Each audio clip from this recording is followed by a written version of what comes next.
Salut à tous. Et aujourd'hui, puisqu'ici on décortique les fake news, je vais vous parler du nouveau site lancé par le gouvernement en fin de semaine dernière. Il s'appelle Desinfox et c'est la porte-parole du gouvernement, Sibeth Ndiaye, qui l'a présenté sur Twitter. La crise du Covid-19 favorise la propagation de fake news. Il est nécessaire de se fier à des sources d'informations sûres. C'est pourquoi le gouvernement propose désormais un espace dédié. Voilà, cet espace s'appelle donc Desinfox et sur la page d'accueil, on trouve des articles qui viennent effectivement de grands médias. On a des liens vers les enquêtes de France Info, Libération, l'AFP, 20 minutes, Le Monde et c'est tout. 5 médias, mais pas trace, par exemple, des articles de Mediapart, qui est un site d'investigation et qui a notamment publié une enquête très fouillée expliquant comment le gouvernement a tardé à commander des masques quand l'épidémie a commencé.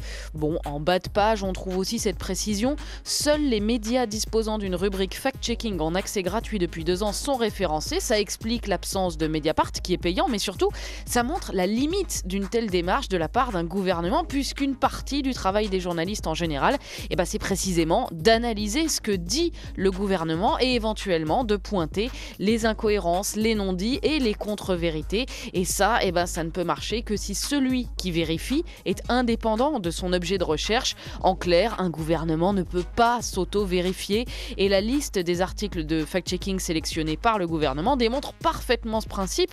On ne trouve pas, par exemple, l'excellent article de 20 minutes intitulé « Y a-t-il vraiment une absence de consensus scientifique sur l'utilité des masques ?» comme le dit la porte-parole du gouvernement. Un article qui démontre que les scientifiques sont tous d'accord pour dire que les masques chirurgicaux y sont efficaces et les masques en tissu y sont recommandés. Pas trace non plus de l'enquête de France Info qui révèle que les respirateurs que le gouvernement a commandés sont inadaptés. Bref, sur ce site, il y a tout, sauf ce qui remet en question la parole et l'action du gouvernement. Et c'est normal, puisqu'un gouvernement ne fait pas de journalisme, un gouvernement fait de la communication gouvernementale.